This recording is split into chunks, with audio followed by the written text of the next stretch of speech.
성경은 하나님의 축복에도 불구하고 인간의 타락, 그 타락에 의해서 하나님의 심판, 그 심판을 통하여 인간들은 다시 회개하고 그 회개를 통하여 하나님의 축복이 다시 이어지고 하나님의 축복하시면 또다시 인간은 타락하고 이렇게 반복되어지는 것이 바로 이 성경의 내용이죠.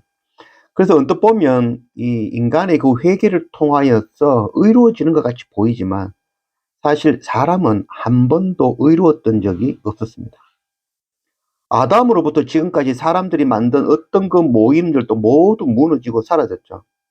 사도들이 개척하였던 그 초대 교회들도 사도 바울이 세웠던 개척한 그런 교회들도 전부 무너지고 사라지고 없습니다. 오늘날에도 열심히 있다는 그런 단체들도 다 무너질 것입니다.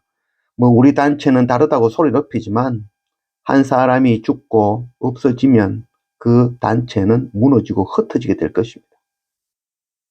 그럼에도 불구하고 하나님은 끝까지 포기하지 않으시고 하나님의 나라를 세우시려고 사람들을 부르시고 단체와 교회가 일어나게 하시고 말씀으로 가르치시고 인내하시기를 무한 반복하고 계신 것이죠.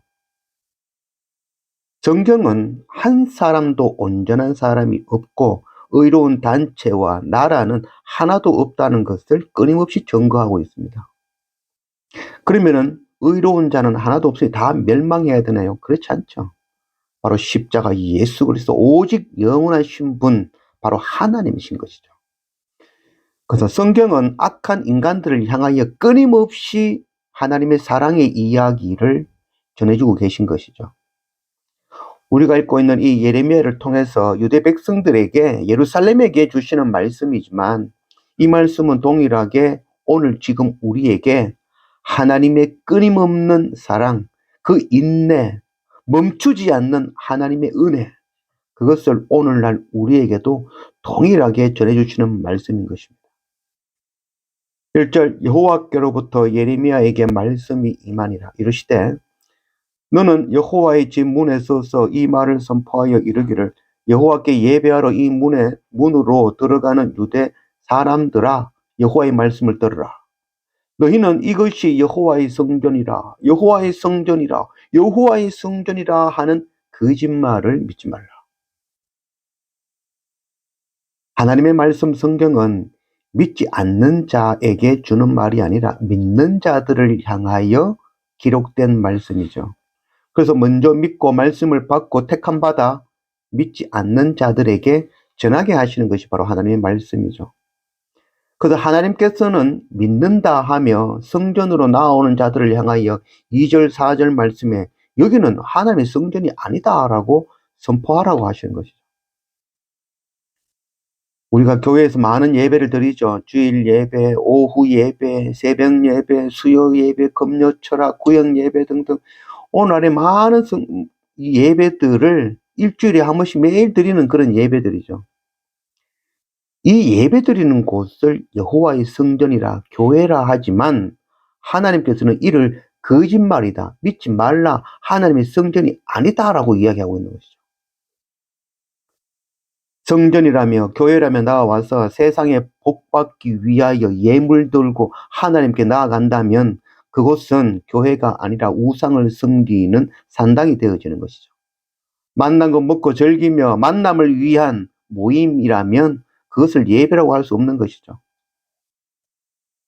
예배가 거룩한 것이 아니라 예배를 통하여 하나님의 말씀, 하나님의 길을 배우고 삶으로 이웃을 내 몸과 같이 사랑하며 하나님께로 인도하는 것.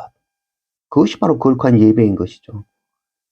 기도가 거룩한 것이 아니라 거룩한 하나님의 나라를 구하는 것이 거룩한 기도인 것이죠. 10절 내 이름으로 일컬음을 받는 이 집에 들어와서 내 앞에 서서 말하기를 우리가 구원을 얻었나이다 하느냐 이는 이 모든 가증한 일을 행하려 함이로다. 내 이름으로 일컬음을 받는 이 집이 너희 눈에는 도둑의 소굴로 보이느냐? 보라 나 곧 내가 그것을 보았노라. 여호와의 말씀입니다. 하나님께 드리는 예물은 돈과 음식과 향유가 아니라고 하시죠. 삶에서 이웃을 사랑하고 섬기는 것, 또 복음 전하는 것, 그것이 바로 하나님께 드린 예물이다라고 하는 것이죠. 공의를 행하고 고아와 과부와 나그네를 섬기고 정의를 행하며 하나님의 사랑을 전하고 나타내는 것, 그것이 바로 하나님께 드리는 예물이며 예배가 되어지는 것이죠.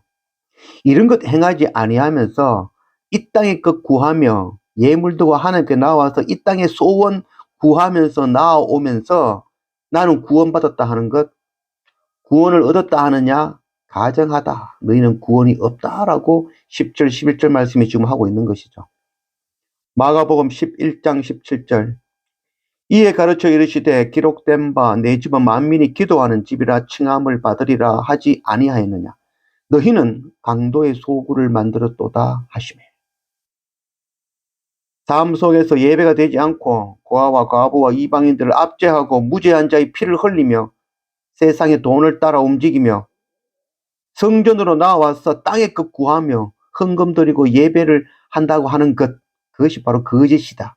가증하다 하시고 그런 교회를 향하여 교회가 아니다. 도둑의 소굴이다 말씀하시는 것이죠. 33절, 이 백성의 시체가 공중의 새와 땅의 짐승의 밥이 될 것이라. 그것을 쫓을 자가 없을 것이라. 그때에 내가 유다 백성 성읍들과 예루살렘 거리에 기뻐하는 소리, 즐거워하는 소리, 신랑의 소리, 신부의 소리가 끊어지게 하리니 땅이 황폐하리라. 가인처럼 제사는 열심히 드리는 것 같지만 삶 속에서 예배가 없이 거짓 예배 드리는 그들의 종말은 문 밖에 어두운 곳에 쫓겨나 슬피 울며 이를 갈게 되어질 것입니다. 그때는 후회도 넣습니다. 지금은 여호와께 돌아가야 되는 그런 시간이죠. 세상에 하나님 없는 모든 것은 전부 무너지고 불타고 사라질 것입니다. 마음에 진정으로 하나님의 길을 품지 않는 그런 모든 사람들은 전부 무너지고 멸망할 것입니다. 정말 진정으로 신령과 진정의 예배, 하나님의 길을 따르는 그 온전한 행위, 그것 행할 때가 바로 지금인 것이죠. 돌이켜야 되는 것입니다. 그것 행하지 아니하는 개인과 단체와 교회는 전부 거짓이며 무너질 것입니다. 빌립보서 2장 12절, 그러므로 나의 사랑하는 자들아 너희가 나 있을 때뿐 아니라 더욱 지금 나 없을 때에도 항상 복종하여 두렵고 떨림으로 너희 구원을 이루라. 정말 우리가 두렵고 떨림으로 십자가 앞에 나아가는 그런 우리 모두가 되어지길 원합니다. 정말 나는 2400년 전 예레미야에게 주신 이 말씀과 다르지 않는지 돌이켜보기를 원합니다. 정말 두렵고 떨림으로 날마다 십자가 앞에 엎드릴 줄 아는 우리가 되기를 원합니다.